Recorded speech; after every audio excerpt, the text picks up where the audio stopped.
Bonjour à toutes, bonjour à tous. Je profite de ce petit temps calme à l'atelier pour vous présenter la nouvelle collection de bijoux que je prépare à partir de nouveaux matériaux que j'ai dénichés cet été. Euh, et donc dans l'idée de continuer mes travaux vibratoires en lien avec les étoiles, les galactiques, mais aussi et surtout en lien avec le féminin sacré, l'intériorité de la femme, ses cycles, mais aussi ce qu'elle traverse au niveau initiatique. Alors tout cela, c'est forcément en concordance avec ce que je peux vivre et ressentir dans ma propre vie, à travers donc mes initiations, mais également donc à travers les créations qui émergent dès que je me mets à œuvrer. Et voilà, donc je vous présente déjà les tout premiers bijoux qui sont sortis de cela. Alors, il y a ce collier galactique lunaire. Euh, je ne sais pas si vous le voyez bien. Alors, il y a plusieurs petites planètes que j'ai fait main avec des différentes perles. Il doit y avoir de la lave volcanique pour les deux perles qui sont argentées et une perle Polaris avec quelques strass et donc tout autour euh, des anneaux réalisés à la main qui créent des circonférences autour des sphères qui rappellent un peu la danse des planètes avec des étoiles, une petite lune, des petites lunes et puis cette lune également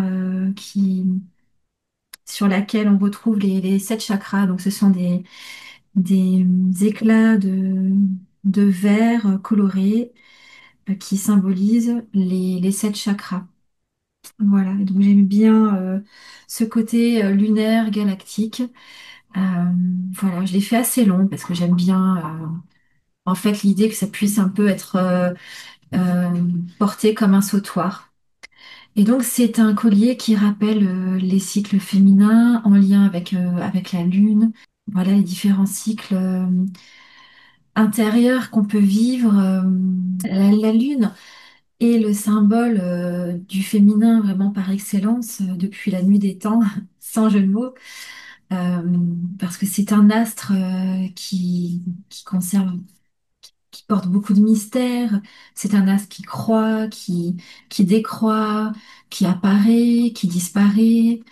Donc ça représente tous les cycles du vivant, de la vie, des saisons. Et donc nous sommes composés de d'eau et donc on vit à travers ces cycles-là. Et les femmes sont reliées évidemment au cycle à travers les menstruations. Et donc la lune, elle est cet astre qui représente donc le féminin à travers son mystère, à travers l'inconscient, à travers le côté parfois sombre et plus profond qu'il y a en nous.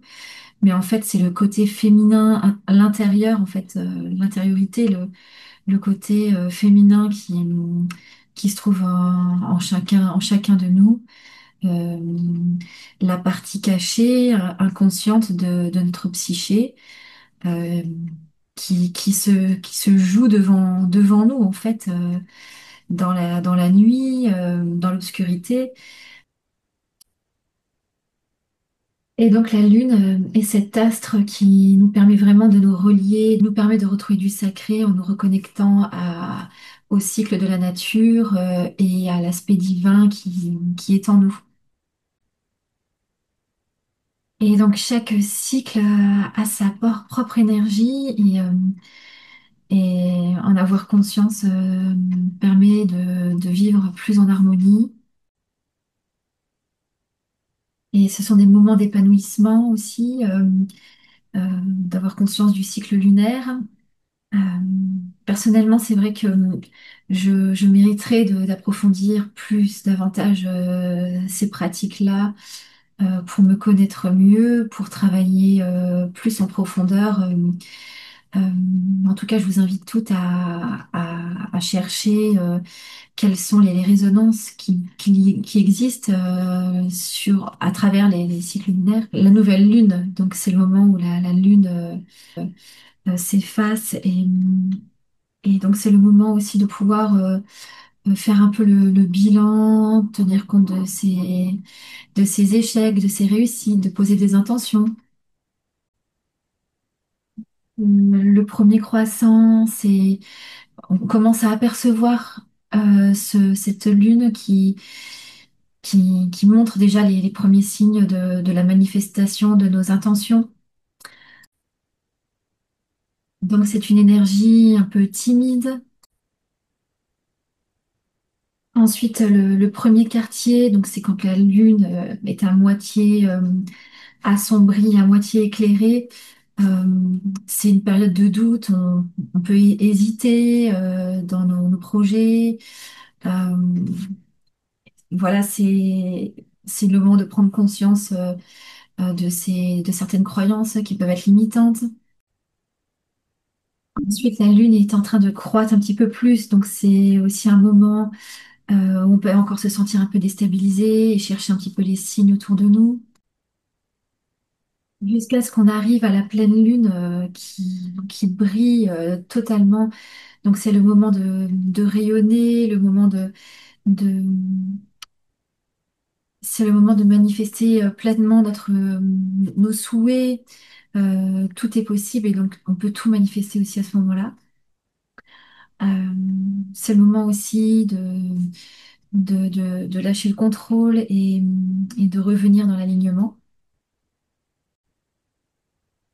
On est dans la période où elle décroît et donc là c'est le moment de remercier la nature pour tout ce qu'elle a apporté pendant ces moments euh, d'introspection, de manifestation, de remercier la vie de tous les fruits qu'on a pu récolter à ce moment-là. Et donc voilà, on est dans la gratitude, un moment propice pour intégrer tous les changements qui ont découlé depuis le cycle de cette nouvelle lune. Au dernier quartier, où là c'est vraiment le moment de se libérer de ce qui ne nous convient plus.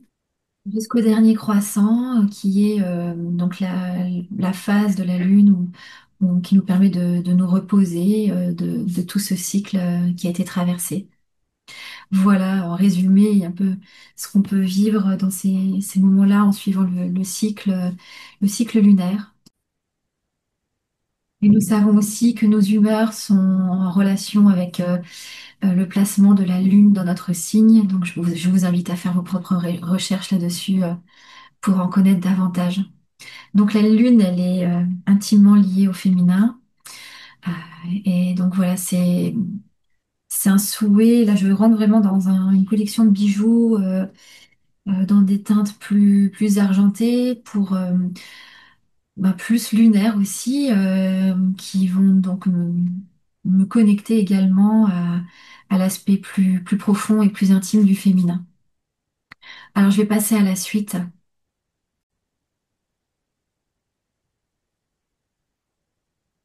Alors, je vous présente ici le début d'une parure que j'ai intitulée Devenir une mère pour le monde. Alors, vous voyez les boucles d'oreilles ainsi que le collier et le bracelet va venir sous peu. Alors, j'en ai parlé un petit peu sur YouTube dans mon dernier post où, je parle de ce que j'ai vécu intérieurement quand j'ai réalisé ces bijoux.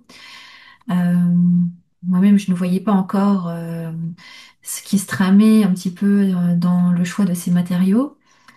Euh, Toujours étant que je cherche à me relier de plus en plus, le plus possible en tout cas, à l'énergie féminine sacrée. Et donc pour moi, la morganite, elle est une pierre d'amour, elle est une pierre de cœur, elle est une pierre de tendresse.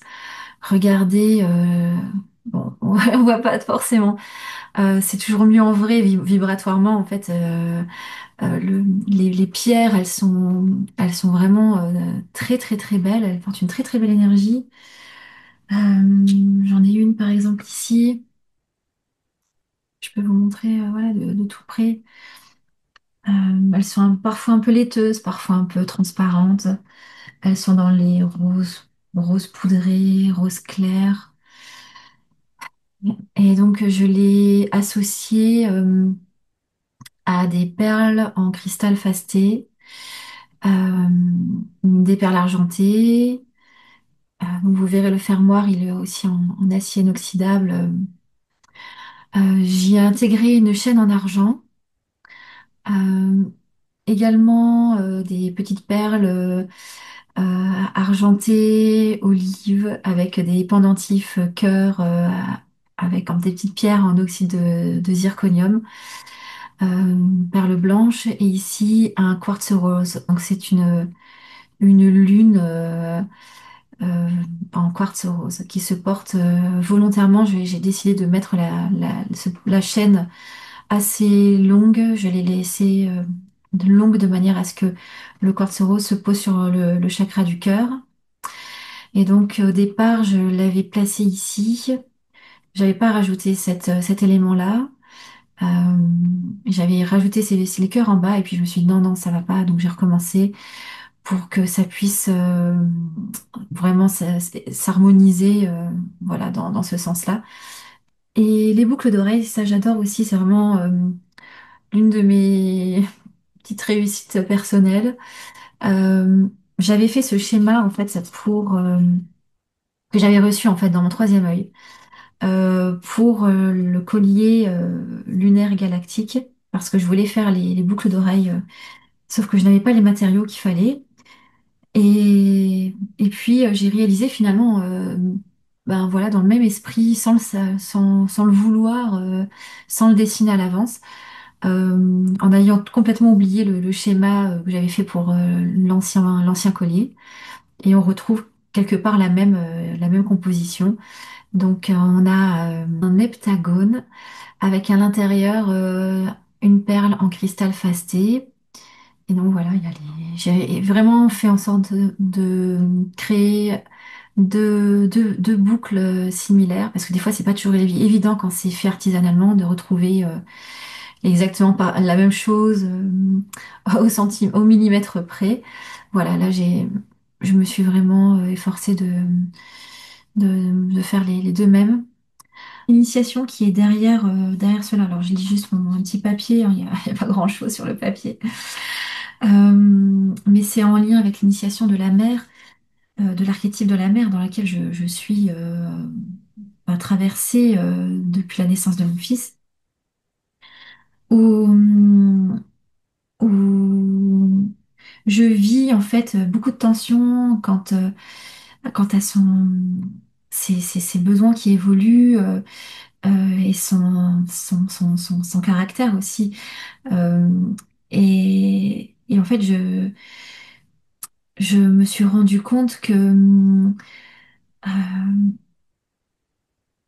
en fait, le fait donc ce qui me met en tension, c'est vrai, c'est qu'il grandit, il faut lui mettre donc de plus en plus de limites. Et donc, il y a cette énergie à l'intérieur de nous, forcément, qui va chauffer à l'intérieur, euh, mais ça reste subtil en fait, euh, qui va faire que on va devoir créer un cadre sécurisant pour l'enfant. Euh, et c'est ce qu'on retrouve en fait ici d'ailleurs symboliquement dans la forme de la boucle. On est dans une sorte de cadre cocon. Et en fait, ce cadre, c'est une forme euh, on va dire, l'espace qui va être mis pour l'enfant, la limite qui va être posée entre lui et l'extérieur, entre moi et lui, par exemple aussi. C'est l'espace, un espace d'amour en fait. Cette limite devient un espace d'amour. C'est dans grâce à cette limite qu'il va pouvoir ensuite devenir lui-même et moi-même pouvoir aussi devenir un pilier, une force. Et donc j'ai cette image de la coupe qui est avec un brasier en dessous qui chauffe la coupe, mais c'est pour l'endurcir. Et on se rend compte qu'en fait, elle ne se dissout pas. Euh, Ça, j'ai trouvé ça très intéressant aussi de comprendre que il y a cet amour fusionnel entre moi et mon fils, entre la mère et l'enfant. Euh, mais si on se fond totalement, s'il n'y a pas de résistance de la part de l'enfant, par exemple, qui fait des caprices, ou du parent qui met un cadre, eh bien, on n'existe plus. En fait, l'incarnation, ça demande cela, de pouvoir mettre une limite pour que la forme puisse exister. Euh, et donc, en réfléchissant aussi à cela dans les principes féminins et masculins originels, le, le masculin, euh, c'est cette direction, euh, c'est ce souffle en fait qui permet cette respiration. Et le féminin, ce, finalement, c'est ce qui permet de mettre en forme, cette limite, ce cadre qui permet de mettre en forme.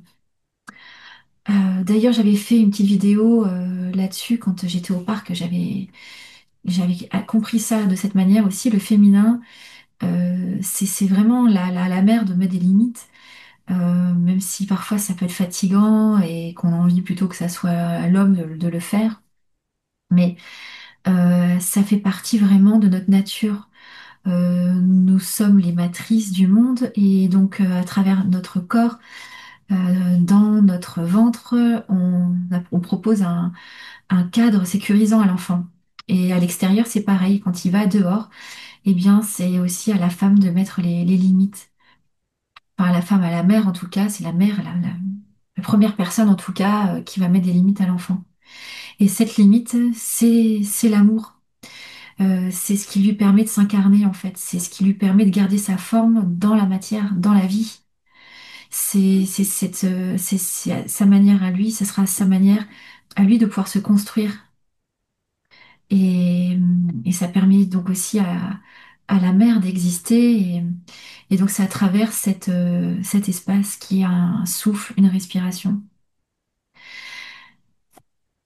Et donc voilà ce que je traversais ces derniers temps, que je peux résumer en ces quelques mots. Les tensions, elles sont alchimiques en fait. Elles sont le creuset où l'être est mis à l'épreuve. Et donc c'est à travers ces difficultés il existe une force qui permet de nous transformer. Et donc le métal, il passe par le feu en fait de la tension pour devenir or. Et, et donc la fusion mère-enfant, elle est belle, elle est sacrée, mais elle est obligée d'être transformée dans le temps. Et donc l'amour inclut la limite. C'est ce que j'expliquais tout à l'heure en fait. Euh, et donc intérieurement, la mère, elle change aussi. Et je pense que c'est aussi à ce moment-là qu'on devient mère. C'est aussi à ce moment-là que l'enfant dit maman. Il dit ce mot-là au moment où elle pose un cadre. Nous sommes en fait des matrices. Nous sommes ces espaces vivants pour l'autre. Euh, donc la femme incarne la maison vivante pour l'enfant. Et donc elle est potentiellement une mère pour le monde. Et c'est ce que j'ai reçu comme enseignement à la Sainte-Baume quand je suis entrée dans la grotte de Marie-Madeleine. Le, le message que j'ai reçu, c'est euh, sois une mère pour le monde. On est à l'intérieur de nous, on a forcément l'archétype de la mère en nous, mais la vie, l'enfantement nous permet de devenir une mère et de devenir une mère pour le monde. C'est vraiment de pouvoir prendre conscience de cela, euh, que nous sommes une sorte de matrice spirituelle capable de nourrir et de bénir beaucoup plus large que notre foyer. Alors, tout ce qui concerne la tension à l'intérieur, la fatigue, la nervosité, parfois l'agacement, ce sont des symptômes en fait de cette transformation. Ce qui montre qu'on quitte un ancien état pour entrer dans un nouveau rôle, celui d'une femme pilier qui donne la direction. Et donc, cette tension, elle est transformée en force intérieure, la fusion, elle est transformée en un amour qui cadre et une fatigue en sagesse. Voilà, donc je crois que c'est ça qui m'a fait beaucoup travailler ces derniers temps, de passer de cet état fusionnel qui existe toujours, mais en amour cadrant et, et voilà, c'est nécessaire en fait de, de devenir souveraine à ce moment-là en fait, de pouvoir donner des limites, de devenir une matrice d'amour pour mon fils et donc pour le monde. Voilà. Je vous remercie d'avoir écouté tout cela. Je vous donne rendez-vous très vite pour vous montrer le bracelet que je vais réaliser en morganite. Et je vous dis à très bientôt. Je vous souhaite une très très belle journée, une belle reprise pour tout le monde et à très bientôt. Au revoir. Plein d'amour.